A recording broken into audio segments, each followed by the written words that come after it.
Isang estudyante na madalas kumain sa isang inasal malapit sa kanilang school. Kung bago ka pa lang sa channel, huwag kalimutang mag-subscribe at pindutin ang notification bell para wala kang mamiss na bagong kwento. Ako po si Ling, isang estudyante noon na hilig kumain sa fast food. Lalo na yung inasal ang paborito kong kainan. Malapit lang kasi iyon sa school na pinapasukan ko. At aaminin kong sobrang sarap ng pagkain doon. At mababait din ang mga crew. Hello po sa inyo. Magandang umaga. Ang kwentong ibabahagi ko ay naging karanasan ko sa isang inasal sa may lugar namin. Hindi ko nababanggitin kung anong branch. Tuwing lunch break, doon ako kumakain. Minsan kasama ko ang mga kaibigan ko. Gandang-ganda ako noon sa isang cashier na palagi kong nakikita sa counter. Hanggang sa isang araw, niyaya ko ulit ang mga kaibigan ko. Dalawa lang ang sumama sa akin. Yung tatlo, hindi. Nagtaka ako kung bakit. Dati naman ay lagi silang sumasama. Nalaman ko rin sa isa kong kaibigan na natatakot daw yung tatlo sa inasal. May nalaman daw kasi silang tungkol doon. Hindi na rin daw nila alam ang buong kwento. 11 a.m. Nasa inasal na kami. Habang kumakain, napapatingin ako sa cashier. Nakakaakit talaga ang ganda niya. Minsan nga naisip kong nakakatibo ang aura niya. Pagsapit ng 7:30 ng gabi, napadaan ulit ako sa inasal. Bumili ako ng merienda dahil alam kong magsasara sila ng 9:30 p.m. May pasok pa kasi ako sa gabi, 7 p.m. hanggang 11 p.m. Pagsapit ng 11 p.m., nasa labas na ako ng school. Naglakad na lang ako pauwi. Hindi naman ako natatakot dahil sanay na ako hanggang sa napatingin ako sa inasal. Nagtaka ako. May nakita akong isang babae sa loob. Nasa cashier siya. Pero alam kong sarado na ang establisimento. Lumapit ako sa glass wall para tingnan siyang mabuti. At doon ko napagtanto, hindi ako namamalikmata. Natakot ako nang mapatingin siya sa akin. Titig na titig siya. Kaya umalis na ako. Habang naglalakad, napalingon pa ako sa likod. At doon, lalo akong natakot. Nang doon na siya sa labas. Nakatayo sa likuran ko. Napahaplos ako sa braso ko dahil nagsitayuan ang mga balahibo ko. Hindi na ako lumingon ulit. Naglakad na lang ako ng mas mabilis. May isa pang gabi na naalala ko. Nagutom ako, pauwi. Nakita kong parang bukas pa ang inasal. May tao pa sa loob at mag-isa lang ang babae. Itinulak ko ang pinto, pero nakalak. Habang hinahanap ko siya, bigla na lang may tumayo sa likuran ko. Pagharap ko, siya pala. Nakaramdam ako ng matinding kilabot sa boses niya. Parang nanggagaling sa ilalim.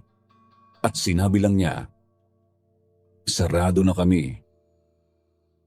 Kumaripas agad ako ng takbo. Pakiramdam ko talaga. May kakaiba sa babaeng iyon. Kinabukasan, hinanap ko siya. Tinanong ko ang cashier. Si Ate Weng. Siya yung maganda na cashier na palagi kong nakikita sa umaga. Tinanong ko kung nasaan na yung isa pang cashier. Yung babaeng nakikita ko sa gabi. Napansin ko ang pagtataka sa mukha ni Ate Weng. Sabi niya, "Wala naman kaming ibang cashier dito bukod sa akin. Ako lang daw talaga ang nag-iisang cashier." Doon pa lang, kinilabutan na ako kung siya lang ang cashier. Sino ang babaeng nakikita ko tuwing alas 11 ng gabi? Hindi ko alam kung paniniwalaan ko ba ang sarili kong mga mata o ang sinasabi ni Ate Weng. Sa sumunod na pagdaan ko sa inasal, nakita ko na naman ang babae. Wala na namang ibang tao sa loob. Siya lang. Kaya ang ginawa ko, kinuhanan ko siya ng litrato. Pagkatapos noon, umalis na ako. Kinabukasan, sinabi ko kay Ate Weng ang tungkol sa babaeng nakikita ko. Noong una, hindi siya naniwala, kaya inilabas ko ang cellphone ko at ipinakita ko ang litrato. Pinitigan ng mabuti ni Ate Weng ang picture. Sabi niya sa akin, hindi raw niya kilala ang babaeng nasa larawan. Pero nagtataka rin daw siya kung bakit 11 p.m. ko nakikita ang babae.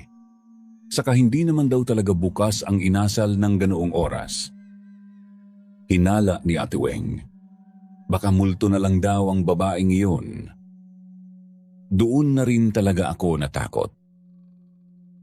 Nung mga bandang 8 ng umaga, wala na kaming pasok dahil wala kaming guro. Dumaan muna ako sa inasal at naisipan kong tumambay. Sakto namang may mga customer. Pumunta ako sa isang mesa sa bandang dulo dahil iyon na lang ang bakante. Habang nagvi-video ako ng mga pagkain, naitutok ko sa mga customer ang kamera ko. Hanggang sa may nahagip ang kamera, may isang babaeng nakatayo sa tabi. Nang i-zoom ko ang kamera, natakot ako. Walang iba, kundi yung babaeng cashier na lagi kong nakikita sa gabi. Pero nang tingnan ko kung saan siya nakatayo, wala na siya. Bigla na lang siya naglaho. Lumapit ako kay Ate Weng. Sinabi ko na nakita ko na naman ang babae.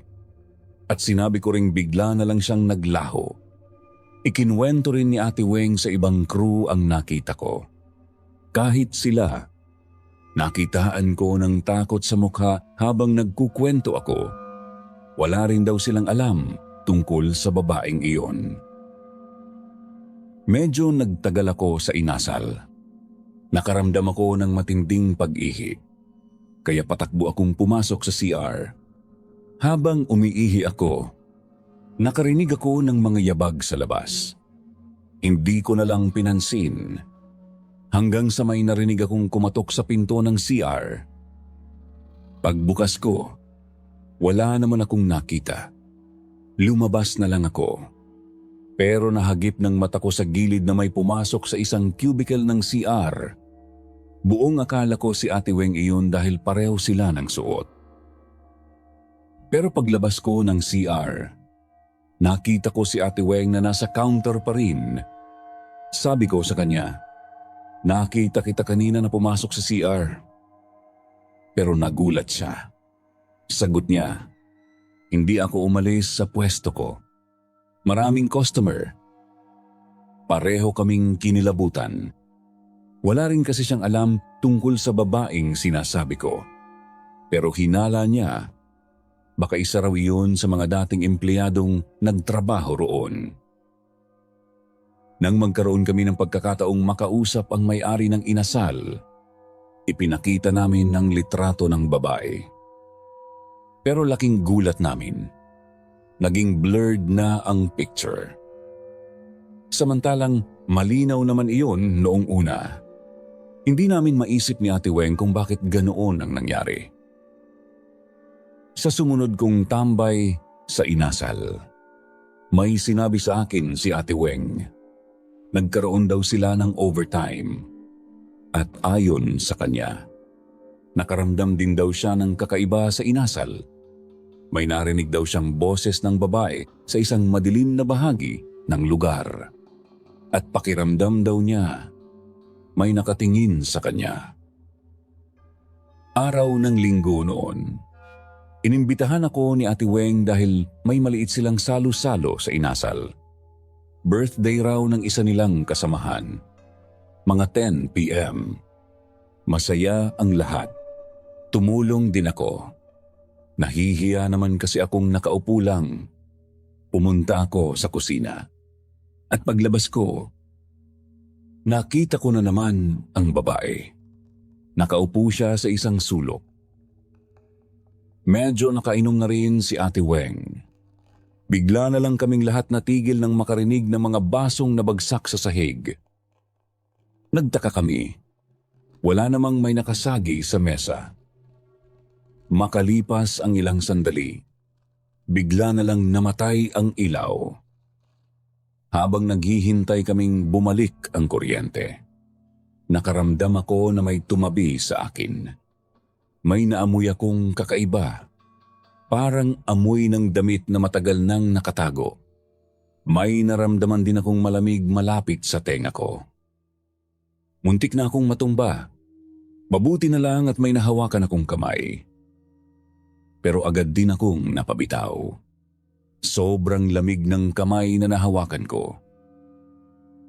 Bigla na lang nagsitayuan ang mga balahibo ko. Hindi na ako mapakali. Maya-maya, may narinig akong sitsit sa likuran ko. Kahit lumingon ako, wala akong makita dahil madilim. Habang nangangapa ako, may humawak sa laylayan ng damit ko. Mabuti na lang, bumalik ang ilaw. 3 araw ang lumipas. Nakapag-usap ulit kami ni Ate Weng. Sinabi niya sa akin na may inamin na raw sa kanya ang may-ari ng inasal. Matagal na raw talagang may nagpapakitang babae roon. Hindi lang daw niya sinabi agad dahil natatakot siyang umalis si Ate Weng sa trabaho. At baka raw kumalat ang kwento. At wala nang gustong kumain sa inasal. Simula noon, naging malinaw na sa amin ni Ate Weng ang lahat. Hinayan na lang namin ang babae. At sa paglipas ng panahon, nasanay na lang din ako na tuwing 11 p.m., nakikita ko pa rin siya. May mga pagkakataon talagang hindi natin alam kung sino ang tao at sino ang hindi nakabilang sa mundo natin.